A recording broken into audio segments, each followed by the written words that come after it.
বিসমিল্লাহ, আলহামদুলিল্লাহ, ওয়াসসালাতু ওয়াসসালামু আলা রাসূলিল্লাহ ওয়া আলা আলিহি ওয়া সাহবিহি আজমাইন, আম্মা বাদ। আন আবি হুরায়রা রাদিয়াল্লাহু তাআলা আনহু, আবু হুরায়রা রাদিয়াল্লাহু তাআলা আনহু থেকে হাদিস বর্ণিত। আনিন নবী সাল্লাল্লাহু আলাইহি ওয়াসাল্লাম قال, তিনি বর্ণনা করেছেন নবী করিম সাল্লাল্লাহু আলাইহি সাল্লাম থেকে, যে বলেছেন, ইউহশারুন নাসু আলা সালাসি তারাইক, মানুষকে সমবেত করা হবে, বিচার দিবসে জমা করা হবে, একত্রিত করা হবে, আলা সালাসে তারাইক। তারাইক তারিকাতুন জামা, শাব্দিক অর্থ তো পদ্ধতি হয়, মানে তিনটি অবস্থায় এই হাদিসে বর্ণনা করা হয়েছে। তিনটি অবস্থায়, এবারে তিন রকম অবস্থা থাকবে মানুষের। রাগিবিন আর রাহিবিন, একদল হবে যারা আগ্রহী হবে, আশাবাদী হবে। রাগিব মানে হচ্ছে আশাবাদী হওয়া, আগ্রহী হওয়া। মানুষ যখন আশা করে তখনই তো কোনো দিকে আগ্রহী হয়, তাই না? যে এই ক্ষেত্রে লাভ হবে তখন আশা করে, এবং লাভের আশা করে তখন কদম বাড়ায়, আগে বাড়ে কোনো কাজে। আর রাহিবিনা মানে ভয়ভীত হলে মানুষ পিছপা হয়। তো তাদের অন্তরে আশাও থাকবে আর ভয়ও থাকবে, এরকম একটি দল হবে। আর একটি অবস্থার কথা বলছেন, ওয়া ইসনানে আলা বাইরিন ওয়া সালাসাতুন আলা বাইরিন ওয়া আরবাতুন আলা বাইর ওয়া আশারাতুন আলা বাইর। আর একদল হবে যারা উটের উপর সওয়ার হয়ে আসবে হাসরের মাঠে। শুনেছেন এর আগে? শুনেছেন যে পায়ে হেঁটে হেঁটে, তাই না? সেই বুখারীর হাদিস। ওয়া ইসনানে আলা বাইরিন, দুইজন এক উটের উপর চড়ে থাকবে। ওয়া সালাসাতুন, তিনজন এক উটের উপর সওয়ার থাকবে। আবার আরবাতুন আলা বাইর, কোন কোন উটের উপর 4 জন একসাথে সওয়ার হয়ে থাকবে। ওয়া আশারাতুন আলা বাইর, এমন উট হবে যার উপর 10 জন সওয়ার হয়ে থাকবে। আমলের যেমন অবস্থা হবে তেমন। ওয়া ইউহশারু বাকিয়াতুহুম ওয়া তুহশারু বাকিয়াতুহুম বা ইউহশারু বাকিয়াতুহুম, দুটি এখানে ইউহশারু করে রেখেছি, একই অর্থ, একটা মুযাক্কার একটা মুআন্নাস করেছে। বাকি লোকগুলিকে সমবেত করবে, একত্রিত করবে আগুনে তাদেরকে তাড়িয়ে নিয়ে যাবে। তাকিলু মাহুম হাইসু কালু, তাদের সাথে আগুন বিশ্রাম করবে যেখানে তারা বিশ্রাম করবে। যেখানে তারা থেমে যাবে আগুনও থেমে যাবে। কাইলুলা করা হয় তাকিলু, এই কাইলুলাতে, কাইলুলা হচ্ছে দিনের ঘুমকে কাইলুলা বলা হয়। রাতের ঘুমকে নম বলে, দিনে বিশ্রাম করাকে কাইলুলা বলা হয়। তো এই যদি তারা বিশ্রাম করে কোথাও ক্লান্ত হয়ে, সেখানে আগুনও অবস্থান করবে, আবার তাড়াবে। তো যখন বিশ্রাম করা হলো আবার তাড়াবে তাদেরকে। তাবিতু মাহুম হাইসু বাতু, তাবিতু মানে রাত গুজরান, রাতের ঘুম, রাতের শোয়া। তাদের সাথে রাত কাটাবে আগুন যেখানে তারা রাত কাটাবে। এইভাবে তাদের কবর থেকে তাড়িয়ে নিয়ে যাবে আগুনে। তুসবিহু মাহুম হাইসু আসবাহু, সকাল হবে যেখানে ওই লোকগুলির, সেখানে আগুনেরও সকাল হবে। তুমসি মাহুম হাইসু আমসাউ, সন্ধ্যা হবে আগুনের যেখানে তাদের সন্ধ্যা হবে। মানে আগুন তাদের সাথ, বলার উদ্দেশ্য হচ্ছে আগুন তাদের সাথ ছাড়বে না, জড়িয়ে ধরবে আগুনে তাদেরকে তাড়িয়ে নিয়ে যাবে। এর দ্বারা বোঝা যাচ্ছে যে এই শ্রেণীর লোক তাহলে কেমন? অসৎ লোক, বেঈমান লোক, বেদিন লোক, পাপিষ্ঠ, গুনাহগার, মুজরিমিন। সেজন্য এই একটি হাদিস। এই হাদিসটির ব্যাখ্যা আরেকটা হাদিস শুনিয়ে দিই, তাহলে বুঝতে সুবিধা হবে। এই হাদিসটি তো সহিহ বুখারীর হাদিস। আবু যার রাদিয়াল্লাহু তাআলা আনহু একটি হাদিস বর্ণনা করেছেন, যে হাদিসটি মুসনাদ আহমদে, নাসাঈতে, বাইহাকিতে আছে। হাফেজ ইবনে হাজার রাহমাতুল্লাহ আলাইহি এই হাদিসের শারহ বা ব্যাখ্যাতে নিয়ে এসেছেন হাদিসটি। বলছেন, হাদাসানি সাদিকুল মাসদুক, নবী করিম সাল্লাল্লাহু আলাইহি ওয়াসাল্লাম যিনি সত্যবাদী, তিনি বর্ণনা করেছেন, আন্নান নাস ইউহশারুনা ইয়াওমাল কিয়ামাতি আলা সালাসাতি আফওয়াজ, মানুষকে হাসর করা হবে, জমা করা হবে কিয়ামতের দিনে 3 দলে। ওখানে দলের অর্থ করেছে না আগের হাদিসটিতে, হয়তো এই হাদিস থেকে নিয়ে।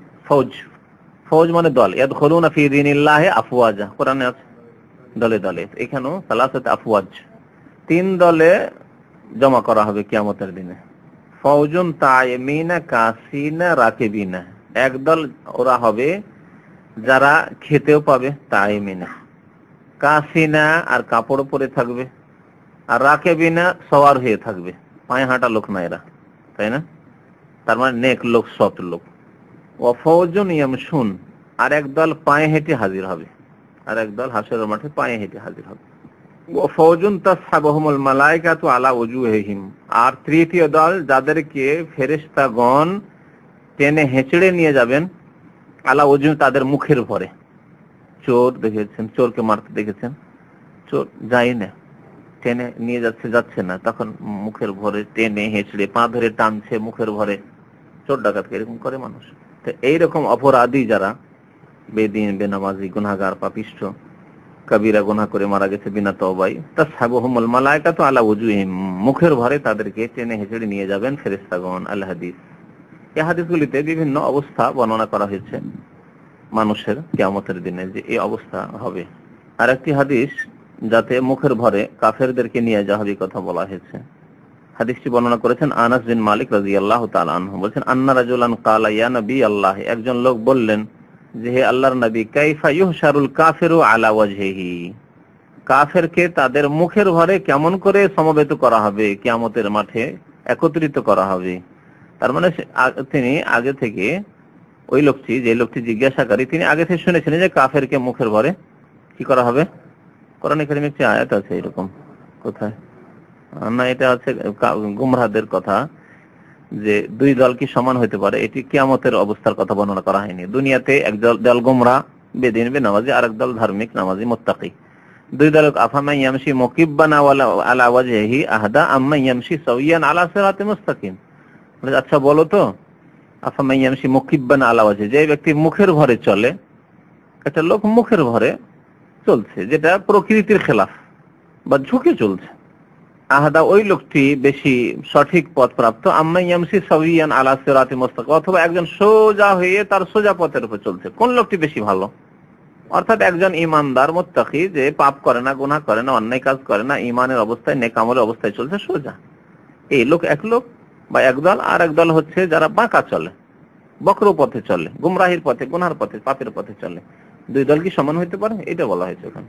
কিন্তু আছে কোরআনে আরেকটি আয়াত আছে, ইয়াউমা ইউসহাবুনা ফিন নারি আলা ওয়ুজুহিহিম, তাদের মুখের ভরে জাহান্নামে তাদেরকে টেনে হেঁচড়ে নিয়ে যাওয়া হবে, কোরআনে একটি আয়াত আছে।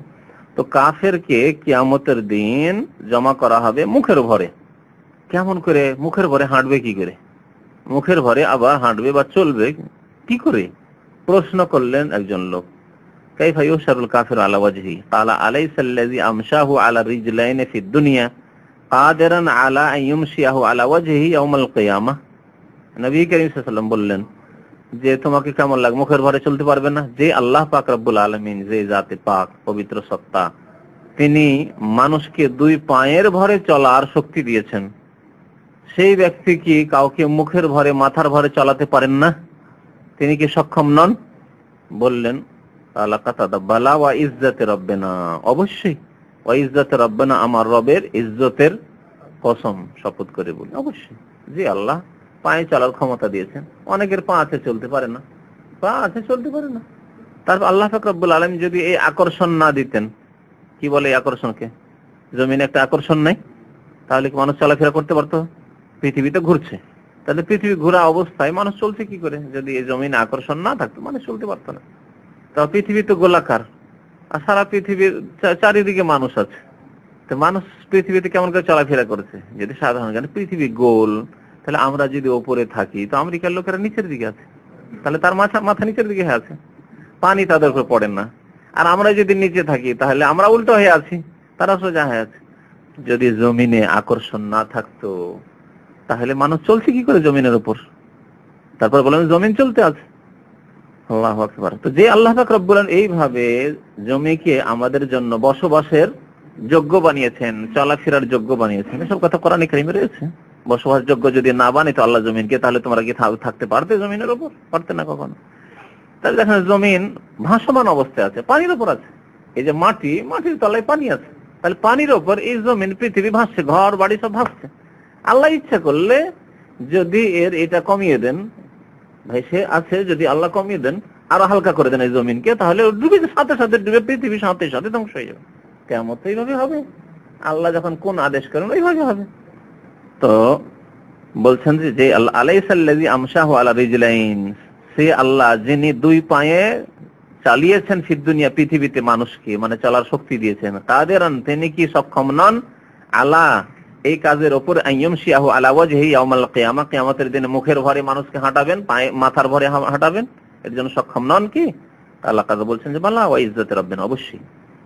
আব্দুল্লাহ বিন আব্বাস রাদিয়াল্লাহু তাআলা আনহু বর্ণনা করেছেন, সামিআতু নবী সাল্লাল্লাহু আলাইহি ওয়াসাল্লাম ইয়াকুল, আল্লাহ নবী সাল্লাল্লাহু আলাইহি ওয়াসাল্লামকে বলতে শুনেছি, ইন্নাকুম মুলাকুল্লাহি, নিশ্চয় তোমরা আল্লাহর সাথে সাক্ষাৎ করবে, মানে আল্লাহর সাথে মোলাকাত হবে, যেতে হবে আল্লাহর কাছে। নিশ্চয়ই তোমাদের আল্লাহর সাথে সাক্ষাৎ ঘটবে কি অবস্থায়? হফাতান ওরাতান মুশাতান গুরলান। এখানে 4টি গুণ বলা হয়েছে। কোন হাদিস আছে ইউশারুন নাস ইয়াউমাল কিয়ামাত হফাতান ওরাতান গুরলান, 3টি গুণ আছে। এখানে আরেকটি গুণ বলা হয়েছে। হফাতান শব্দটি হাফির জামা, বহু বচন। হাফি মানে খালি পায়ে চলা, জুতো স্যান্ডেল বিহীন, জুতো স্যান্ডেল ছাড়া খালি পায়ে চলাকে বলা হয় হাফি বলা হয়। হফাতান তোমরা খালি পায়ে হাঁটবে। খালি পায়ে আজকাল যদি 5 মিনিটের রাস্তা হাঁটতে বলা হয় তাহলে অসম্ভব হয়ে গেছে। এককালে ছিল, চাষি মানুষ যারা ছিল বা গরিব মানুষ ছিল তারা পায়ে হেঁটে জীবন কাটিয়ে দিয়েছে, এরকম দেখেছি আমরা। কিন্তু আজকাল আর বিশেষ করে যদি এই কঙ্করওয়ালা পাথরওয়ালা জমিন হয়, শহরের জমিন হয়, শহরের বসবাস হয়, যেমন এখানে বাস করছে, তাহলে 5 মিনিটের রাস্তা চলা মুশকিল। আপনার 10 মিনিট আধা ঘন্টা রাস্তা হলে তো খালাস, পা জখম হয়ে যাবে। খালি পায়ে হেঁটে হাজির হবে কিয়ামতের মাঠে। ওরাতান আরির জামা, বহু বচন। আরি মানে উলঙ্গ, তো তোমরা তাহলে আরি, তো উলঙ্গ হে তোমরা কিয়ামতের মাঠে উপস্থিত হবে। মুশাতান মাসির জামা, পায়ে হেঁটে উপস্থিত হবে। গরলান তোমরা খাতনা বিহীন উপস্থিত হবে। গরলান খাতনা বিহীন, অর্থাৎ গরল বলা হয় যে খাতনা করার আগে যে চামড়া বেড়ে থাকে সেটাকে বলা হয় গরল, সেটা সহ। তার মানে কি করলাম? খাতনা বিহীন, বুঝতে পারলেন না? চামড়া সহ খাতনা হয়েছে। তারপরে কিয়ামতের কামা বাদানা আউয়ালা খালকিন, আল্লাহ পাক কোরআনে কারিমে বলেছেন যেমন তোমাদের প্রথমবার সৃষ্টি করেছিলাম, মায়ের পেট থেকে পয়দা হয়েছিল, ওইভাবেই তোমরা হাসরের মাঠে বিচার দিবসে উপস্থিত হবে।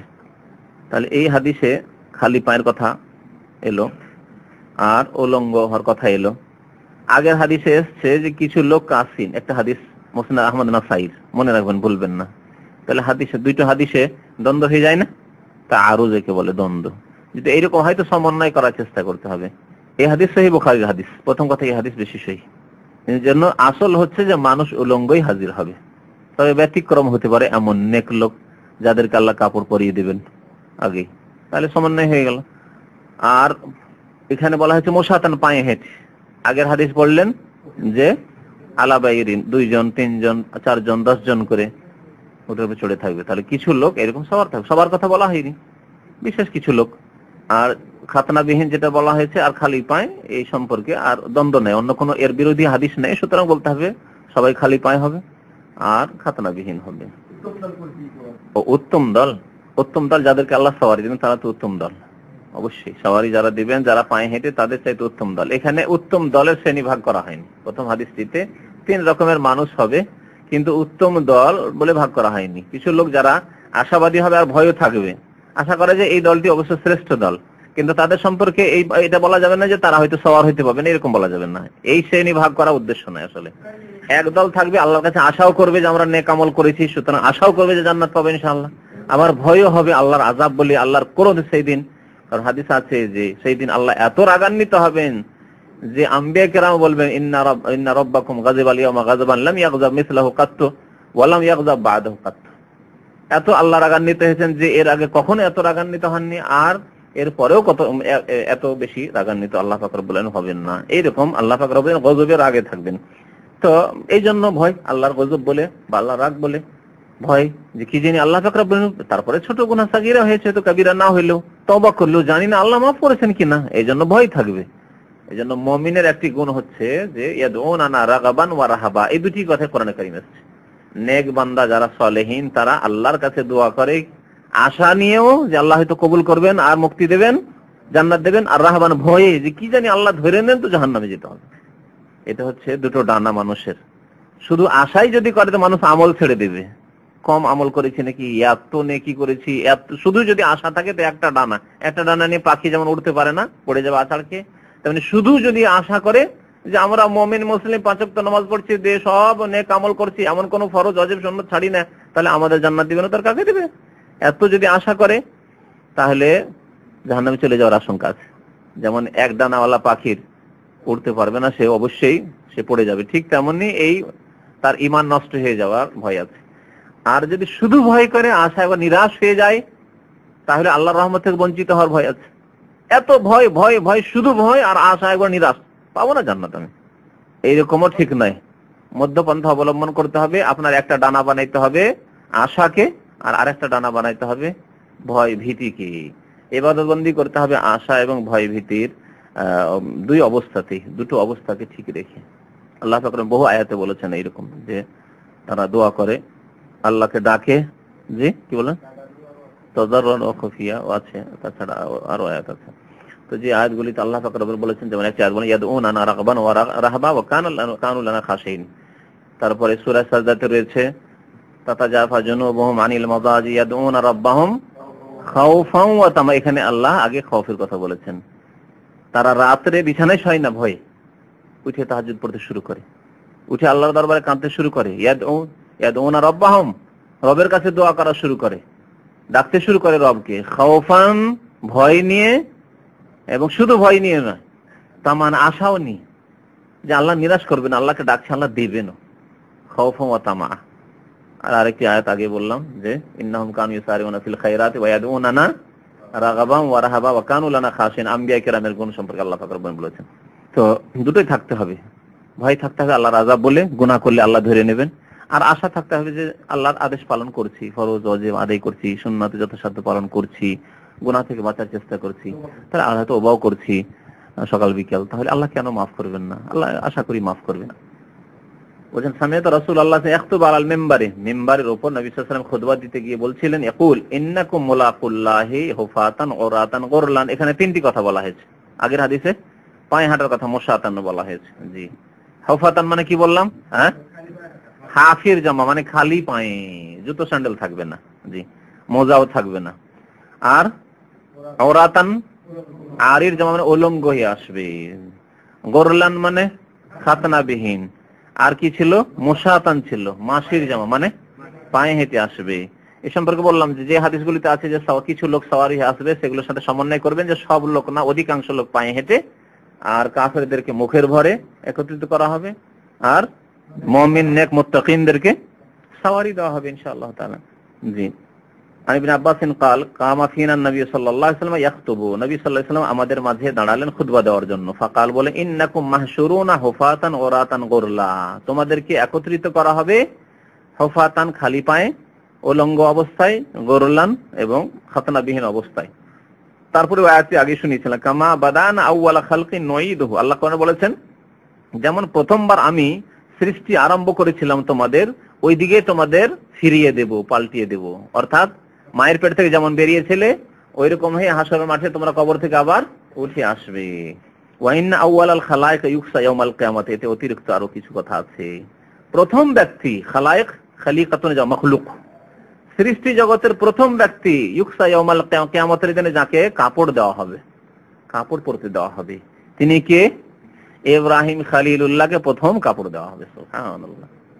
একটি গুণে, গত সপ্তাহে না তার আগে সপ্তাহে বলেছিলাম তো, যে একটি দুইটি গুণে যদি অন্য আম্বিয়া কেরাম বেড়ে যান, তাতে নবী করিম সাল্লাল্লাহু আলাইহি ওয়াসাল্লামের শ্রেষ্ঠত্ব সমস্ত আম্বিয়ার উপর খর্ব হয় না, বরং তিনি সার্বিক দিক থেকে সমস্ত আম্বিয়া কেরামের উপর আফজাল এবং শ্রেষ্ঠ। তো এই দিক দিয়ে আফজালিয়াত বা শ্রেষ্ঠত্ব বেশি ইব্রাহিম আলাইহিস সালামের। নবী সাল্লাল্লাহু আলাইহি ওয়াসাল্লাম স্বয়ং বলছেন যে প্রথম ব্যক্তি যাকে কাপড় দেওয়া হবে তিনি হচ্ছেন ইব্রাহিম আলাইহিস সালাম। কেন কাপড় দেওয়া হবে? কঠিন পরীক্ষা ফেলেছেন নবী সাল্লাল্লাহু আলাইহি ওয়াসাল্লামকে, আল্লাহ কঠিন পরীক্ষা ফেলেছেন, আগুনে ফেলেছেন। জি, এটা কথা বলা হয়েছে, আগুনে ফেলেছেন আল্লাহ পাক রব্বুল আলামিন, সেজন্য বলেছেন উলামারা ওয়া ইন্নাহু সায়ুজাউ বিরিজালি মিন উম্মতি। তারপরে আরেকটি বিষয় বলা হচ্ছে, কিয়ামতের দিনে আমার উম্মতের বেশ কিছু লোককে নিয়ে আসা হবে। সায়ুজাউ বিরিজালি মিন উম্মতি, আমার উম্মতের বেশ কিছু লোককে নিয়ে আসা হবে। ফায়ুখাযু বিহিম যাতাশ শিমাল, এবং তাদেরকে বাম দিকে নিয়ে যাওয়া হবে ধাক্কা দিয়ে, তাদেরকে ধরে বাম দিকে নিয়ে যাওয়া হবে, আমার কাছে আসতে দেওয়া হবে না। আল্লাহর নবীর উম্মত, কিন্তু তাদেরকে ডান দিকে নিয়ে যাওয়া হবে না। কেন? ডান দিক মানে ভালো মোবারক জান্নাতের দিক না, ওই দিকে না, বাম দিকে তাদেরকে ধাক্কা দিয়ে নিয়ে যাওয়া হবে। ফাকুল, তখন আমি বলবো, ইয়া রব্বে, হে আল্লাহ, হে রব, ওসাইহাবি। আসহাবের তাফসীর ওসাইহাবি, আমার সঙ্গীরা, আমার সঙ্গী, আমার দুর্বল, ওসাইহাবি যেন আমার দুর্বল ও অসহায় সঙ্গী, তাদেরকে আল্লাহ কোন দিকে নিয়ে যাচ্ছেন, আল্লাহ কোন দিকে আপনার ফেরেশতারা নিয়ে যাচ্ছে, এদেরকে, আমার সঙ্গীদেরকে আসতে দেন। ওসাইহাবি, ওসাইহাবি, অন্য হাদিসে বারবার করে আল্লাহ নবী রিপিট করবেন এই কথাটি, ওসাইহাবি, ওসাইহাবি, আমার সঙ্গী, আমার সঙ্গী। ফেরেশতাদেরকে বলবেন আসতে দাও, আসতে দাও। ফায়াকুলু, তখন আল্লাহ বলবেন বা আল্লাহর ফেরেশতারা বলবেন ইন্নাকা লা তাদরি মা আহদাসু বাদাক। ফেরেশতাগণ বলবেন না, হাদিসে রয়েছে স্পষ্ট। ফেরেশতাগণ জবাব দিবেন নবী করিম সাল্লাল্লাহু আলাইহি ওয়াসাল্লামকে হাসরের মাঠে যে হে নবী, নিশ্চয় আপনি জানেন না, ইন্নাকা লা তাদরি, আপনি জানেন না। তাহলে কি বোঝা গেল যে নবী সাল্লাল্লাহু আলাইহি ওয়াসাল্লাম আলিমুল গায়ব নন। নবী সাল্লাল্লাহু আলাইহি ওয়াসাল্লাম ইন্তেকালের পরে উম্মতের খোঁজ খবর রাখেন না, কে ঈমানের অবস্থায় থাকলো, কে শিরক করে কবর মাজার পূজা করে গেল, পীর পূজা করে গেল, কে বিদআত করে গেল, কোন খবর নবী সাল্লাল্লাহু আলাইহি ওয়াসাল্লাম তার কবর থেকে উম্মতের রাখেন না। আর বিদআতপন্থীরা আমাদের দেশে কি বলে, যারা বেরেলভী কবর পূজারী, তারা বলে নবী আলিমুল গায়ব, হাজির নাজির সব জায়গায় উপস্থিত, এবং উম্মতের আমল পেশ করা হয়, উম্মতের খোঁজ খবর, আমার আমল আপনার আমল সবার আমল নাকি আল্লাহ নবীর সামনে পেশ করা হচ্ছে। আর তিনি জানছেন যে আজকে জামান সাহেব আজকে জুমার দিনে কি আমল করলো, মতিউর রহমান কি করলো, অমুক কি করলো, আব্দুল খালেক কি করলো, আল্লাহ নবীর সামনে পেশ করা হয়। সব খবর আল্লাহ নবীকে আছে। ওটা তো তবলিগীদের কাছে দিতে পারে, ও তো বেরেলভীর কাছে যেতে হবে না, দেওবন্দীদের কি দিতে পারে, ও তো ইলিয়াস সাহেব জাকারিয়া সাহেব কি দিতে পারে। জাকারিয়া সাহেব নিজে বলছেন যে আমাদেরকে রুটি দিয়ে, স্বপ্নে রুটি দিলে আল্লাহ নবীর মেহমান হইলাম, যে ইয়া রাসূলুল্লাহ আপনার মসজিদে এসে মেহমান হয়েছি। জাকারিয়া সাহেবদের এক মুরব্বী শেখুল হাদিস জাকারিয়া সাহেব আর ইলিয়াস সাহেব তবলিগ জামাতের এক মুরব্বী, দেওবন্দীদের এক মুরব্বী, মসজিদ নববীতে নাকি মেহমান হয়েছেন। ওখানে গিয়ে আর মদিনার লোক, গরিব মানুষ, গরিবের যুগে, সেই দারিদ্রতা আগের যুগে, তো কে খাওয়াবে, আল্লাহ নবী কি দরখাস্ত করি, ইয়া রাসূলুল্লাহ আপনার মেহমান হয়েছে, আপনার মসজিদে এসেছি, দেখি আপনি কি খাওয়াইছেন আজকে। তারপরে ঘুমিয়ে পড়েছে। আর যেমনই ঘুম এসেছে নবী সাল্লাল্লাহু আলাইহি ওয়াসাল্লাম এসে হাজির। আর কি দেরি করতে পারেন, মেহমান বলছে, আপনার কাছে মেহমান হয়েছি। আর আল্লাহর নবী সাল্লাল্লাহু আলাইহি ওয়াসাল্লাম তিনি মেহমানের কেমন আতিথ্য করতেন তার জীবদ্দশা, এখন কবর থেকে তিনি উঠে মেহমান নামাজি করছেন, রুটি নিয়ে হাজির, যে তুমি আমার মেহমান হয়েছো, আর তুমি আমাকে জানিয়েছো আপনার বাড়িতে আমি মেহমান হয়েছি, আজকে তোমার জন্য রুটি হাজির। ওই স্বপ্নে রুটি খেতে শুরু করেছে, ও অর্ধেক খাওয়া হয়েছে, হঠাৎ ঘুম ভেঙে গেছে। আমাদের ঘুম ভেঙে গেলে হা হুতাশ করি, হাই রে, বাড়ি গেলাম। অনেকে যারা বিবি নতুন নতুন বিয়ে শাদী করে এসছেন, আর বিবি দেশেই, আর স্বপ্নে দেখছেন যে বিবির কাছাকাছি গিয়েছেন, এখন সালাম আলাইকুম সালাম দোয়া হয়েছে, গল্পই হয়নি, আর ঘরে যেতে পারেনি, হয়তো ঘুম ভেঙে গেল। আফসোস হতে লাগে, হাই রে কি হলো রে, দেখা সাক্ষাৎ হইলো না, তাই না, আফসোস হতে লাগে। তবলিগী ভাইদের আফসোস নেই, ওরা জেগে গেলেও ওই টেস্ট পায়, জেগে গেলেও তারা বিবি পেতে পারে, কারণ রুটি যখন পেতে পারে তো বিবি পেতে পারে না। স্বপ্নে দেখছিল যে বিবির কাছে পৌঁছে গেছে, সৌদি আরবে চাকরি করে বিবির কাছে পৌঁছে গেছে স্বপ্নে, আর জেগে গেলেও তারা পেতে পারে, সম্ভাবনা আছে, কারণ তাদের কিতাবে আছে এই রুটির ঘটনাটা। দেখছি অর্ধেক রুটি হাতে আছে, রুটি যে কেড়ে নিল তাও না, মাশাআল্লাহ, তারপরে জেগে মুখটুক ধুয়ে মাশাআল্লাহ রুটিও খেলো, বাকি রুটিটাও খেলো। তাবলীগ জামাতে ফাজাইল আমলে এই কিসসা আছে। তাহলে এর দ্বারা কি শেখানো হয়েছে, যে আল্লাহ নবীর কাছে চাইলে শোনেন, প্রথম কথা শুনলেন যে ইয়া রাসূলুল্লাহ আপনার মেহমান হয়েছি, শুনে নিলেন তিনি, তাহলে তিনি আলিমুল গায়ব, খোঁজ খবর রাখছেন, মসজিদে নববীতে কি এলো না এলো, আমার মেহমান এসেছে, খোঁজ খবর রাখছেন, আলিমুল গায়ব। শিরক, এক ইলমের শিরক, আল্লাহর ইলমে শরীক করে দিল নবী করিম সাল্লাল্লাহু আলাইহি ওয়াসাল্লামকে। তাহলে শুধু বেরেলভীদের কথা আলিমুল গায়ব বলা উচিত না। এই ঘটনা থেকে আপনি চিন্তা করুন যে এদের কাছেও আল্লাহ নবী আলিমুল গায়ব, গায়বের খবর জানছেন, তারা শুধু জানছেন, আবার সাহায্য করতে পারছেন, রুটি দিতেও পারছেন ক্ষুধার্তকে। আর স্বপ্নের রুটি স্বপ্নেই যদি খেত তাও এক হইতো, তারপরে জেগেও রুটি থেকে যাচ্ছে, কি বরকতের রুটি। এই হাদিস মনে রাখবেন, যারা আল্লাহর নবীকে আলিমুল গায়ব বলে, হাজির নাজির বলে, দুনিয়ার খোঁজ খবর তিনি রাখেন, তাহলে তিনি হাসান হোসেনের খোঁজ খবর রাখছিলেন। তাহলে খোঁজ খবর রেখে যদি রুটি দিতে পারেন তো হোসেনকে নিষেধ করতে পারেননি যে পেয়ারা নাতি তুমি যেও না, কেন যাচ্ছ, ওখানে গেলে সব গাদ্দারগুলি বসে আছে, ইরাকি গাদ্দার বসে আছে, তুমি যাবে রাতারাতি সব এরা ওই ইবনে জিয়াদের সাথে হয়ে যাবে, ইয়াজিদের সাথে হয়ে যাবে, আর তোমার বায়াত এরা ভঙ্গ করে ফেলবে। তোমাকে ডাকছে বস্তা ভরা চিঠি, হাজার হাজার চিঠি দিয়ে যে আসেন আসেন আপনাকে খলিফাতুল মুসলিমিন মানবো, আমিরুল মুমিনিন, সব এরা মিথ্যুক। এই কথাগুলি কেন জানিয়ে দিলেন না নবী করিম সাল্লাল্লাহু আলাইহি ওয়াসাল্লাম? জেনে শুনে, পেরেও আমরা পারলে আপনার চেষ্টা করব না সাহায্য সহযোগিতা করার?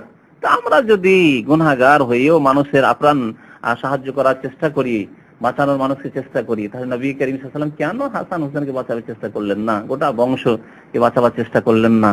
কি জুলুম অত্যাচার তাদের উপর হলো। এছাড়াও বহু ঘটনা রয়েছে সাহাবায়ে কেরামের ইতিহাসে, যেসব সমস্যার সমাধান করার জন্য নবী সাল্লাল্লাহু আলাইহি ওয়াসাল্লাম কখনো তাদের না তারা ডেকেছেন আর না তিনি সাড়া দিয়েছেন নিজে থেকে। আর আজকাল এরা ডাকেও আর তাদের ডাকে সাড়াও দেয়, আর না ডাকলেও নাকি চলে আসে সমস্যার সমাধান করতে। নবী করিম সাল্লাল্লাহু আলাইহি সাল্লামকে ফেরেশতারা কি বলবে, ইন্নাকা লা তাদরি, নিশ্চয় আপনি জানেন না। তাহলে যারা সহি আকীদার মানুষ আহলে সুন্নাত ওয়াল জামাত নবী সাল্লাল্লাহু আলাইহি সাল্লামকে আলিমুল গায়ব মনে করে না, তাদেরকে কি বলে জানেন? বেরেলভিরা কি বলে? তাদেরকে বলে কাফের মুরতাদেরা। নবী সাল্লাল্লাহু আলাইহি ওয়াসাল্লামের সাথে বেয়াদবি করেছে, সুতরাং এরা হলো মুরতাদ কাফের, কুফরির ফতোয়া দিয়ে রেখেছে। ওয়াহাবিরা, ওয়াহাবি নাজদি কাফের, এসব ফতোয়া দেওয়া আছে তাদের। তাহলে এই ফতোয়ায় যদি হয়, তাহলে ফেরেশতাদের উপর কি ফতোয়া দিবে তারা? ফেরেশতারা মুসলমান? ফেরেশতারা তো বলছে ইন্নাকা লা তাদরি, হে নবী আপনি জানেন না। আর বেরেলভি বলছেন না তিনি সব জানেন। তাহলে বোঝা গেল যে ফেরেশতাদের উপরেই ওয়াহাবি হওয়ার ফতোয়া আর মুরতাদ হওয়ার ফতোয়া এই বেরেলভি রেজভিরা দেবে। ভারত বাংলাদেশের আহমদ রেজা খানের উম্মতরা, সরসিনা যে ইমামুল মিল্লাত যাকে বলছেন তার ফতোয়া এটি। সরসিনার পীর যাকে ইমামুল মিল্লাত বলেছে আহমদ রেজা খানকে, জি সেই কথা বলেছে যে যারা বলবে নবী আলেমুল গায়ব নন তারা কাফের, মুরতাদ, ওয়াহাবি, নজদি। তার সাথে আরো কই লাগায়, ওয়াহাবির সাথে লাহাবিও লাগায়, ওয়াহাবি লাহাবি এই সব লাগায় যত পারে। হ্যাঁ, আল্লাহাবি ওই আবুল আহাবের সাথে লাগাইতে চেষ্টা করে, লাহাবি ওয়াহাবিও আল্লাহাবিও।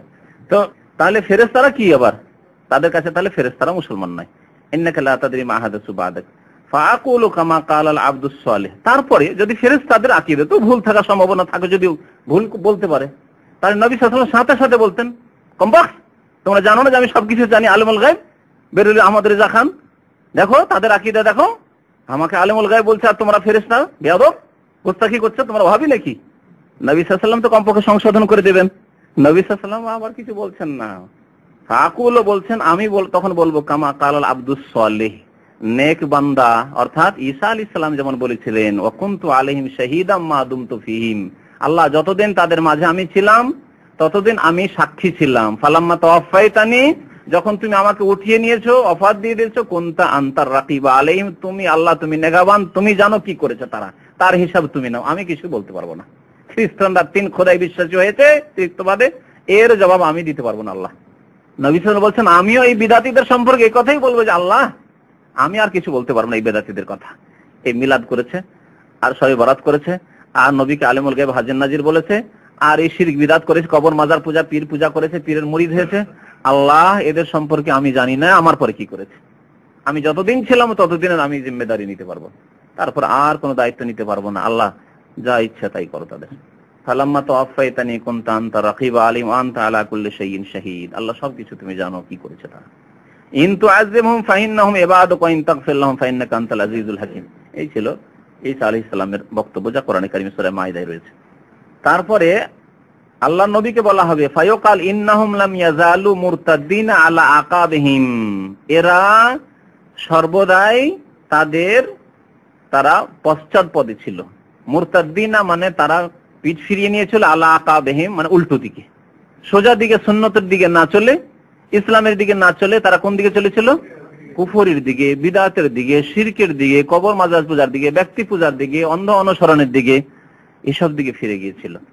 এই যে ঘটনাটি ঘটবে এ সম্পর্কে আরো অতিরিক্ত জানা দরকার। 2 শ্রেণীর মানুষ সম্পর্কে হবে, 2 শ্রেণীর মানুষ। এক শ্রেণীর মানুষ যারা মুসলমান হয়েছিল তারপরে মুরতাদ হয়ে গিয়েছিল, তাদের সম্পর্কে যেমন মুরতাদ্দিনা বলা হয়েছে।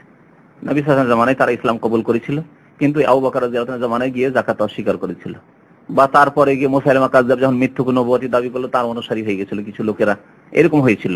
তো তাদের সম্পর্কে নবী সাল্লাল্লাহু আলাইহি ওয়াসাল্লাম বলবেন। আর এক শ্রেণীর লোক হচ্ছে যত বিদআতপন্থী, সে আটরসি হোক আর মাইজ ভান্ডারি হোক আর ফুরফুরাই হোক আর যে কোনো তরিকায় হোক, সরসিনাই হোক আর চরমনাই হোক, যত বিদআতি তরিকাতের লোকেরা আছে তাদের সম্পর্কে এই হাদিস যে ইন্নাকা লা তাদরি মা আহদাসু বাদা, নতুন নতুন কাজ কি করেছে হে নবী আপনি জানেন না আপনার পরে।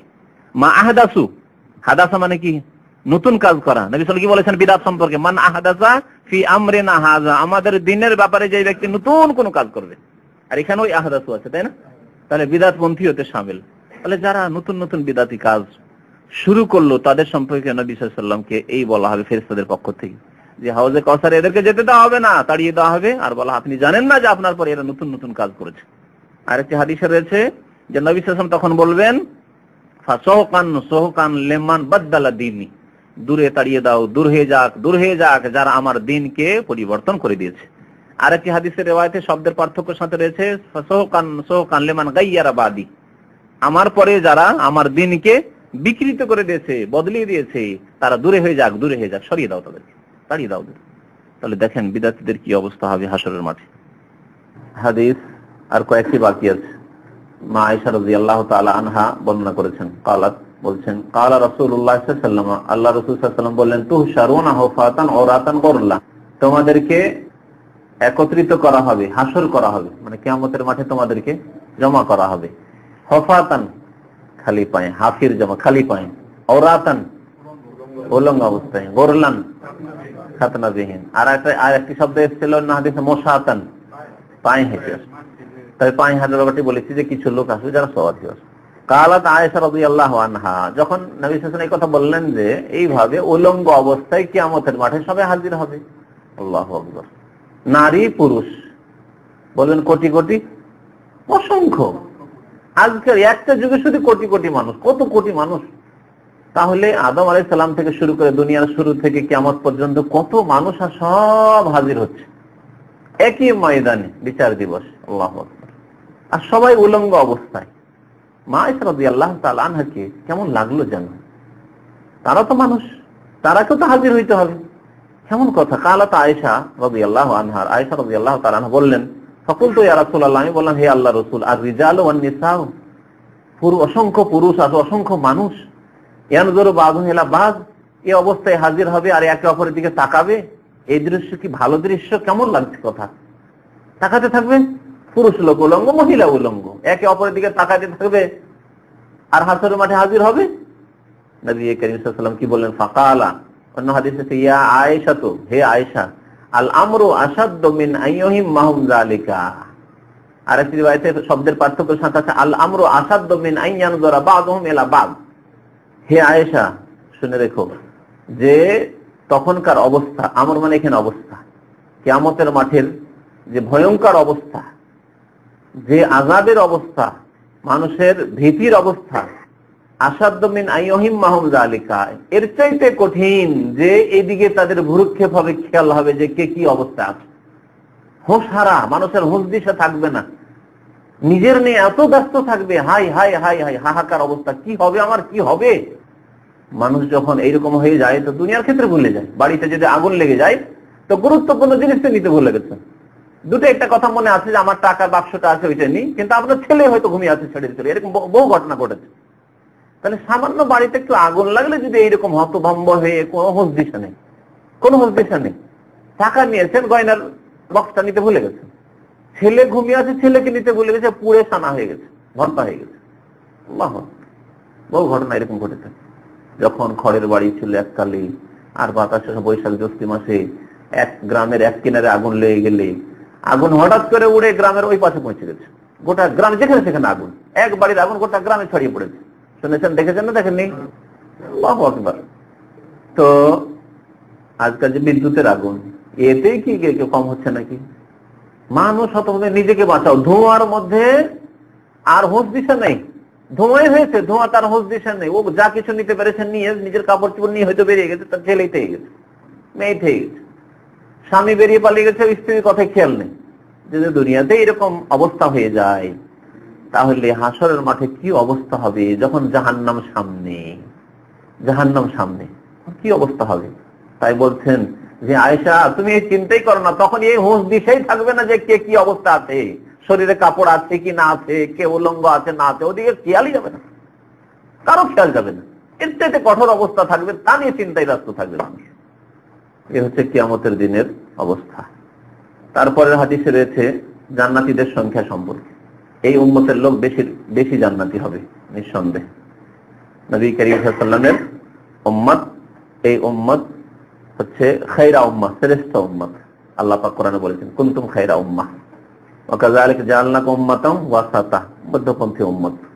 সুতরাং এই উম্মতে পাপ থাকলেও এদের সংখ্যা জান্নাতীর বেশি হবে, এদের মধ্যে থেকেও জাহান্নামী হবে, কিন্তু জান্নাতীদের সংখ্যা মুসা আলাইহিস সালামের উম্মতের তুলনায়, ঈসা আলাইহিস সালামের উম্মতের তুলনায়, নূহ আলাইহিস সালামের উম্মতের তুলনায়, ইব্রাহিম আলাইহিস সালামের উম্মতের তুলনায়, অন্যান্য আম্বিয়া কিরামের উম্মতের তুলনায় উম্মতে মুহাম্মাদিয়া আলা সাহিবে আফদালুস সালাত ওয়া তাসলিম, তাদের সংখ্যা বেশি হবে। তো এই ক্ষেত্রে কয়েকটি হাদিস রয়েছে। একটি হাদিস কত ভাগ হবে এই উম্মতের, বলছেন কুন্না মান নবী সাল্লাল্লাহু আলাইহি ওয়াসাল্লাম, আব্দুল্লাহ বলছেন, যখন কোন হাদিসে মুহাদ্দিসিনদের হচ্ছে পরিভাষা, ইস্তিলাহ, যখন আব্দুল্লাহ শুধু বলা হবে তখন আব্দুল মাসউদ ধরতে হবে। যেমন সাহাবায়ে কেরামদের মধ্যে অনেক আব্দুল্লাহ ছিলেন, আব্দুল্লাহ বিন মাসউদ ছিলেন, আব্দুল্লাহ বিন ওমর ছিলেন, আব্দুল্লাহ বিন আব্বাস ছিলেন, আব্দুল্লাহ বিন আমর বিন আস ছিলেন। জি, বিশেষ করে এই চারজন তো প্রসিদ্ধ, অনেক রিওয়ায়াত করেছেন চারজন। যখন আব্দুল্লাহ থাকবে তখন ধরে নিতে হবে মুহাদ্দিসিনরা এই পরিভাষা তাদের কিতাবে বলে দিয়েছেন যে আব্দুল্লাহ বিন মাসউদ বলছেন যে আমরা ছিলাম নবী সাল্লাল্লাহু আলাইহি ওয়াসাল্লামের সাথে ফি কুব্বাতিন, একটি তাঁবুতে। কুব্বা বলা হয় তাঁবুকে, খাইমাও বলে তাঁবুকে, খাইমা কাপড়ের তাঁবুকে বলে, আর কুব্বা বলা হয় চামড়া দিয়ে তারা ছোট্ট ধরনের তাঁবু তৈরি করতো। হ্যাঁ, ফাকালা বললেন নবী সাল্লাল্লাহু আলাইহি ওয়াসাল্লাম আতারাজাউনা আন তাকুনু রুবু আহলিল জান্নাহ, তোমরা কি এতে সন্তুষ্ট আছো? আতারাজাউনা, তোমরা কি এতে রাজি আছো যে তোমরা জান্নাতের 4 ভাগের 1 ভাগ হবে? রুবু আহলিল জান্নাহ, রুবু মানে 4 ভাগের 1 ভাগ, আরবা মানে 4, আর রাবে মানে চতুর্থ, আর রুবু মানে 4 ভাগের 1 ভাগ, 1/4। রুবু আহলিল জান্নাহ হওয়াতে তোমরা রাজি আছো, সন্তুষ্ট আছো যে তোমাদের যদি আল্লাহ গোটা আদম আলাইহিস সালাম থেকে শুরু যত উম্মত আছে, যত মানুষ আছে, সমস্ত মানুষের মধ্যে 4 ভাগের 1 ভাগ মুসলিম নবী সাল্লাল্লাহু আলাইহি ওয়াসাল্লামের উম্মত, এতে রাজি আছো তোমরা? কল্যাণ না, আর কি চাই? এত সংখ্যার মধ্যে আমরা হচ্ছে 4 ভাগের 1 ভাগ, আর বাকি সবাই মিলে 3 ভাগ, তারা অনেক বেশি। আমরা বললাম নাম, আমরা বললাম হ্যাঁ অবশ্যই রাজি আছি। নবী কারীম সাল্লাল্লাহু আলাইহি ওয়াসাল্লাম বলেছেন আতারাজান আনতা কুনু সুলুসা আহলিল জান্নাহ, আচ্ছা বলো তোমরা কি রাজি আছো, সন্তুষ্ট আছো এর উপর যে তোমরা যে জান্নাতীদের 3 ভাগের 1 ভাগ হয়ে যাও?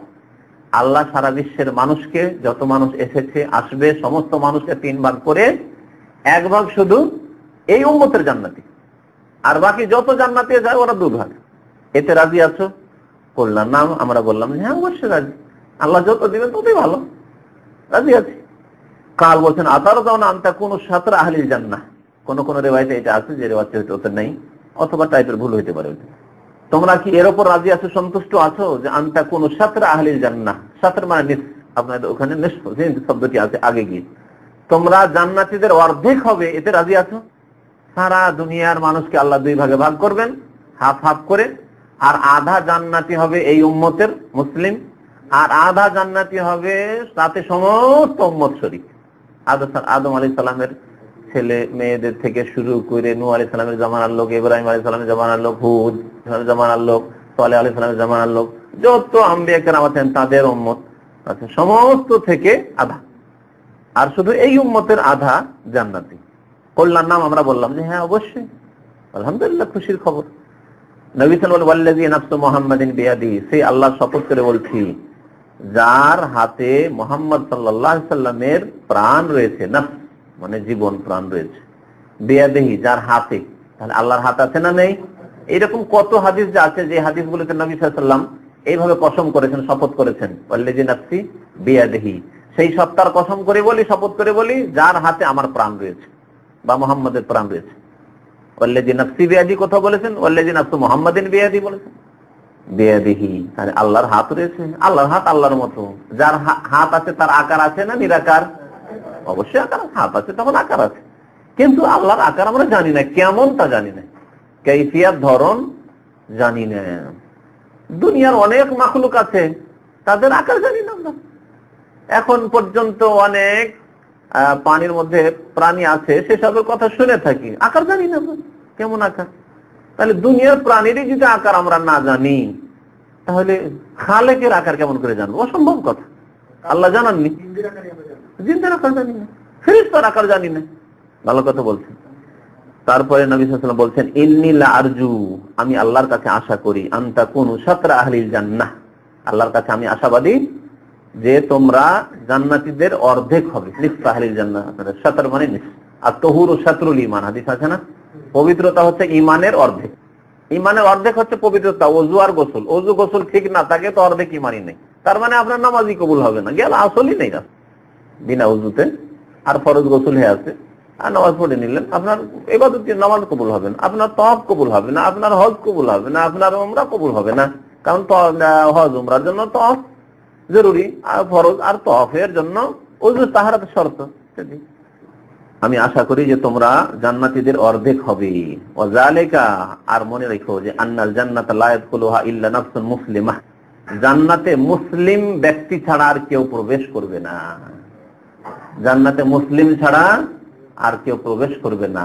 নাস্তিকদের জন্য, সেকুলার ইজমে বিশ্বাসী, ধর্ম নিরপেক্ষতায় বিশ্বাসী কাফের, এরা আসলে কাফের কিন্তু ধর্ম নিরপেক্ষতা বলা হচ্ছে, ধর্ম নিরপেক্ষতায় মানে কুফরি। যারা বলছে সবগুলি ধর্ম সমান, ধর্ম মনের ব্যাপার, সব ধর্ম সমান, সব ধর্ম দিয়ে আল্লাহকে পাওয়া যায়, তাদেরকে এই হাদিস শুনিয়ে দেন, লা ইয়াদখুলুহা ইল্লা নাফসুন মুসলিমা, জান্নাতে মুসলিম নাফস ছাড়া, মুসলিম ব্যক্তি ছাড়া কেউ যেতে পারবে না। মুসলিমকে কবরে সিজদা করে মুসলিম থাকে? শুধু দাড়ি রেখে মুসলিম হয়, টুপি লাগালে মুসলিম হয়? তাহলে মুসলিমকে তাও আপনাকে জানতে হবে। সিজদা করতে আছে আর মুসলিম, নামাজ পড়ে না, বেনামাজি, বলছে আমার বাপ দাদা 14 পিঢ়ি কতদিন থেকে যে মুসলিম, আমরা দেখি আসছি এরকম, আমরা মুসলিম, সব মুসলিম, হাজি গাজি সব আপনারা মুসলিম না, বেনামাজি মুসলিম নয়। তো মুসলিম নাফস, মুসলিম ব্যক্তি শুধু জান্নাত যাবে। ওমা আনতুম ফি আহলি শিরকে ইল্লা কাশআরাতিল বায়দা'i ফি জিলদিস সাওরিল আসওয়াদ। আর মুশরিকদের তুলনায় তোমাদের উদাহরণ হচ্ছে কালো গরুর গায়ে সাদা চুলের মতো, সাদা লোমের মতো। কালো গরুর গায়ে সাদা চুলের মতো বা লোমের মতো। কি অর্থ হইল? একটা গরু আসলে কি কোন রঙের? কালো রং। তার মানে গোটা শরীরটা, তার হাত পা মুখ সবকিছু, দেহ বডি সব হচ্ছে কালো। তার মধ্যে কাশআরাতিল বায়দা, সাদা লোম আছে একটি দুটি, হয়তো সারা একটি বলা হয়েছে, যখন সারাতুন বলা হয়েছে একটি, ঠিক না? তাহলে একটি যদি সাদা চুল থাকে আর কতটি লোম আছে, তাহলে কতটি চুল আছে একটা গরুর গায়ে? সবগুলি কালো। তো যতগুলি কালো আছে ওগুলো ধরে নাও যেগুলো মুশরিক, সব এত পার্সেন্টেজ মুশরিকদের, আর তাদের মধ্যে মুসলিম হবে মাত্র একজন। তাহলে কোটি কোটি লোকের মধ্যে একজন হয়তো মুসলিম। গরুর গায়ে কথা বলতে পারেন না যে 1000টা, একটা যদি সাদা চুল থাকে আর বাকিগুলি কালো থাকে, তো এই কথা বলতে পারবেন যে 1000টা কালো আর একটি, এরকম বলবেন? বরং আপনাকে কোথায় যেতে হবে? সবই তো লক্ষের উপরে যেতে হবে, কোটিতে হইতে যেতে হবে। অথবা বর্ণনাকারী সন্দেহ এইভাবে বলেছেন, আওকাশা আরাতিস সাওদা, কালো চুল ফি জিলদিস সাওরিল আহসাওর, মানে হচ্ছে বলদ, গরু। গরু তো আবার গাভীকেও শামিল, তাই না? সাওর বলে বলদকে, বলদকে বা ষাঁড়কে সাওর বলে। তো সাওরিল আহমার, লাল গরু, লাল বলদ, লাল ষাঁড় বা লাল বলদের গায়ে একটি কি রয়েছে? আশআরাতুল সাওদা, কালো লোম রয়েছে। তো ওই রকম তোমাদের উদাহরণ, যে তোমরা একটি কালো লোমের মতো আর বাকি গোটা গরুর শরীরে বডিতে লোম আছে সব হচ্ছে লাল আহমার। দেখাতে চেয়েছেন নবী করিম সাল্লাল্লাহু আলাইহি ওয়াসাল্লাম যে কাফেরদের সংখ্যা, মুশরিকের সংখ্যা, বেদিনের সংখ্যা, জাহান্নামীদের সংখ্যা এত বেশি, এত বেশি। লক্ষ লক্ষ লোক মানুষের মধ্যে একটি জান্নাতি, একজন মুমিন। আন আবি হুরায়রা আন্না নবী সাল্লাল্লাহু আলাইহি ওয়াসাল্লাম قال اول من يدعى يوم القيامه আদম, সর্বপ্রথম ডাকা হবে কিয়ামতের দিন আদম আলাইহিস সালামকে। সর্বপ্রথম আদম আলাইহিস সালামকে ডাকা হবে, আল্লাহ ডাকবেন, ডাকা হবে মানে আল্লাহ ডাকবেন। ফাতারা আযুরিয়াতুহু, আদম আলাইহিস সালামকে এমন এক স্থানে ডাকা হবে যে সমস্ত আওলাদ তার, মানে কিয়ামত পর্যন্ত মানুষ সব আওলাদ আদম আলাইহিস সালামের, সমস্ত আদম আলাইহিস সালাম আওলাদ মানুষ দেখতে পাবে পিতা আদমকে। ফায়ুকালু, বলা হবে লোকজনকে, লোকজন অনেকেই দেখেনি আদম আলাইহিস সালাম, তার যুগের লোক ছাড়া অন্যরা দেখেনি। তো ফায়ুকালু, বলা হবে লোকজনকে, হাযা আবুকুম আদম, এই হচ্ছে তোমাদের পিতা আদম, তোমাদের পিতা, তোমাদের বাবা আদম। ফায়াকুলু, তখন আদম আলাইহিস সালাম বলবেন, এখানে সংক্ষেপ করা হয়েছে, অন্য হাদিসে রয়েছে, সেই বুখারী হাদিসে রয়েছে, মিশকাতের হাদিসে নকল করা হয়েছে, ইয়া আদম আখরিজ বাসান নার, ইয়া আদম, কই আল্লাহ ডাক দিবেন। তখন আদম আলাইহিস সালাম বলেন, লাব্বাইক ওয়া সাদাইক ইয়া রাব্বি, হে রব, হাজির, হাজির আল্লাহ, তোমার ডাকে হাজির, সাদাইক, তোমার দরবারে হাজির, লাব্বাইক ওয়া সাদাইক। এই যে ফায়াকুলু লাব্বাইক ওয়া সাদাইক, আল্লাহর ডাকে বলবেন আদম আলাইহিস সালাম। ফায়াকুলু, তখন আল্লাহ বলবেন, আখরিজ বাসা জাহান্নামা মিন যুররিয়াতিক। এখানে এই শব্দ আছে, ওই হাদিসটিতে বুখারী যে হাদিসটি আমরা মুখস্থ করেছিলাম ছাত্র জীবনে, আখরিজ বাসান নার, জাহান্নামের দল বের করে দাও, তোমার সন্তানদের মধ্যে থেকে জাহান্নামের দল বের করে দাও। বাসান নার, এখানে বলা হয়েছে আখরিজ বাসা জাহান্নাম, জাহান্নামের দল, ওখানে বাসান নার আছে, বাসা জাহান্নাম আছে, একই কথা। মিন যুররিয়াতিকা, তোমার আওলাদ সন্তানদের মধ্যে থেকে, অর্থাৎ মানব জাতির মধ্যে থেকে জাহান্নামী দলকে বের করে দাও। আদম আলাইহিস সালাম বলা হবে যে আলাদা করে দাও যে কে তোমার আওলাদের মধ্যে জাহান্নামীদের বের করে দাও। ফায়াকুলু, তখন আদম আলাইহিস সালাম বলে ইয়া রাব্বি কাম উখরিজু, কত লোককে বের করে দাও, আমি তো জানি না যে কতজনকে বের করতে হবে, কাকে কাকে বের করতে হবে, কারা জাহান্নামী। ফায়াকুলু, তখন আল্লাহ পাক বলবেন আখরিজ মিন কুল্লি মিআতিন তিসআতান ওয়া তিসঈন, বের করো প্রত্যেক 199 জনকে, প্রত্যেক 199 জনকে। এর 2 হাদিস পরে ওই হাদিসটি আসছে, যাতে আছে যে 1000-এর মধ্যে 999 জন বের করে দাও। আর 2 হাদিসের সমন্বয় কি তাও ইনশাআল্লাহ তখন বয়ান করব। হাদিসটা পড়েনি, তারপরে হাফেজ ইবনে হাজার রাহমাতুল্লাহ আলাইহি অনেকগুলি সমন্বয় বয়ান করেছেন, তাসবিহ বয়ান করেছেন, সেগুলো ইনশাআল্লাহ তাআলা বয়ান করা যাবে।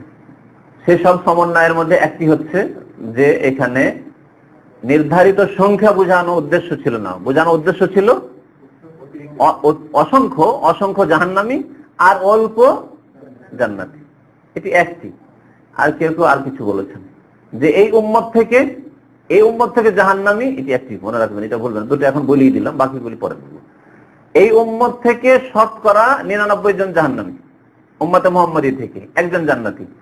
আর আদম আলাইহিস সালাম থেকে শুরু করে যতগুলি উম্মত এসেছে আর যত জাতি পৃথিবীতে আছে, অন্যান্য বৌদ্ধ আছে, হিন্দু আছে, এই সব মিলে আগের যুগের উম্মত তো আছে, আগের যুগের উম্মত তো জান্নাতি জাহান্নামী। এখন না বলেন বৌদ্ধ সমস্ত জাহান্নামী, কারণ কাফের, হিন্দু সমস্ত কাফের, ইহুদি তারা সব কাফের, সুতরাং সব জাহান্নামী, ঠিক না? কিন্তু আগের উম্মত গুলি তখন তো ভালোও ছিল আর খারাপও ছিল। ঈসা আলাইহিস সালামের অনুসারী যারা, সত্য অনুসারী, খ্রিস্টানরা, আজকালকার খ্রিস্টানরা নয়, কিন্তু সত্য অনুসারী যতদিন মধ্যে তৃতীয়বাদ আসেনি ততদিন মধ্যে সৎ লোক ছিল, অসৎ লোক ছিল। তাহলে এইভাবে সমন্বয় এও করা হয়েছে যে এই উম্মতে মুহাম্মাদিয়ার শতকরা 99 জন জাহান্নামী, আর অন্যান্য উম্মত সবকে মিলিয়ে তখন কত হবে? 1000-এ একজন জান্নাতি, 999 জন জাহান্নামী। বুঝতে পেরেছেন? আর এই কথাটি বোঝানো হয়েছে আগের হাদিসটিতে যে আমরাই অর্ধেক জান্নাতি হব আর বাকি সবাই মিলে অর্ধেক হবে, তাই না? তো এই কথাটিও যুক্তিযুক্ত। আল্লাহু আ'লাম। ফাকালু ইয়া রাসূলুল্লাহ, সাহাবারা বলেন হে আল্লাহর রাসূল, যদি শতকরা 99 জন জাহান্নামে চলে যায়, ইযা উখিযা মিন্না মিন কুল্লি মিয়াত, এই যে মিন্না বলা হয়েছে এই আমাদের মধ্য থেকে, তাহলে এর থেকে বোঝা গেল এই উম্মত থেকে 99 জন। এখান থেকে এই সমন্বয়টি করা হয়েছে। যখন আমাদের মধ্য থেকে নেওয়া হবে মিন কুল্লি মিয়া, প্রত্যেক 199 জনকে জাহান্নামের জন্য, ফামাযা ইয়াবকা মিন্না, তাহলে আমাদের মধ্যে কি আর জান্নাতি থাকবে? তাহলে আমরা এখানে যদি 50 জন থাকি, ইনশাআল্লাহ সবাই জান্নাতি, আল্লাহর কাছে আশা করছি, ইয়াকিনের সাথে ইনশাআল্লাহ, না আল্লাহর কাছে দুয়ার জন্য ইনশাআল্লাহ। কারণ কেউ জানে না ইয়াকিনের সাথে যে তার কি অবস্থা হবে বা ভাইদের কি অবস্থা হবে, কেউ কিছুই বলতে পারবে না। নবী সাল্লাল্লাহু আলাইহি ওয়াসাল্লাম ওয়াল্লাহি মা আদরি ওয়া আনা রাসূলুল্লাহ সাল্লাল্লাহু আলাইহি ওয়াসাল্লাম মাযা ইউফআলু বি, নবীর হাদিস শোনাচ্ছি, আল্লাহর কসম করে বলেছি আমি জানি না, ওয়া আনা রাসূলুল্লাহ, আমি আল্লাহ রাসূল মুহাম্মদ সাল্লাল্লাহু আলাইহি ওয়াসাল্লাম বলছি যে মাযা ইউফআলু বি, আমার সাথে আল্লাহ কি করবেন, আমার সাথে আল্লাহ কি করবেন আমি জানি না। মানুষের অন্তরে কখন বক্রতা চলে আসে, সারা জীবন ভালো কাজ করতে করতে ইবলিসের মতো শেষখানে শিরক কুফরি করে আর পাপ করে মরে গেল। অনেক লোক সারা জীবন সততায় থাকলো, থাকতে থাকতে শেষ জীবনে জিনা করে মরে গেল। শেষ জীবনে এমন জমি জায়গা নিয়ে, এমন লোভ লালসা হলো ছেলে মেয়েদের জন্য, ভিটে মাটি নিয়ে লড়াই করতে গিয়ে মার্ডার করে মরে গেল। সারা জীবন সব কাজ ভালো কাজ করে, নামাজ রোজা করে, শেষখানে খুনি হয়ে মারা গেল, খুন করে মারা গেল। তাহলে কি অবস্থা বলুন দেখি? বলা যাবে না যে মানুষের কি অবস্থা হবে। ইন্নামাল আমালু বিল খাওয়াতিম, শেষ আমল পর্যন্ত ভালো আমল হয়ে যেতে হবে, তাহলে আশা করা যায় আল্লাহর কাছে যে ভালো অবস্থায় মারা গেছে তখন ইনশাআল্লাহ জান্নাতি। আল্লাহু আ'লাম। তো ফামাযা ইয়াবকা মিন্না, তাহলে আমাদের মধ্যে আর বাকি কি থাকবে? সবই তো চলে গেল জাহান্নামে। কাল, নবী সাল্লাল্লাহু আলাইহি ওয়াসাল্লাম বলছেন, ইন্না উম্মতি ফিল উমামি কাশআরাতিল বাইদা ফিস সাউরিল আসওয়াদ, আমার উম্মত অন্যান্য উম্মতের মাঝে কিয়ামতের মাঠে কেমন হবে? কাশআরাতিল বাইদা, একটি সাদা চুলের মতো, ফিস সাউরিল আসওয়াদ, কালো বলদ বা কালো ষাঁড়ের গায়ে। কিয়ামতের মাঠে আমার উম্মত কেমন মনে হবে? অসংখ্য অন্যান্য উম্মতের মধ্যে একটি, কোটি কোটির মধ্যে একটি আমার উম্মত, আর ওই উম্মত থেকে বেশিরভাগ জাহান্নামে যাবে সব। সাল্লাল্লাহু আলাইহি ওয়া সাল্লাম।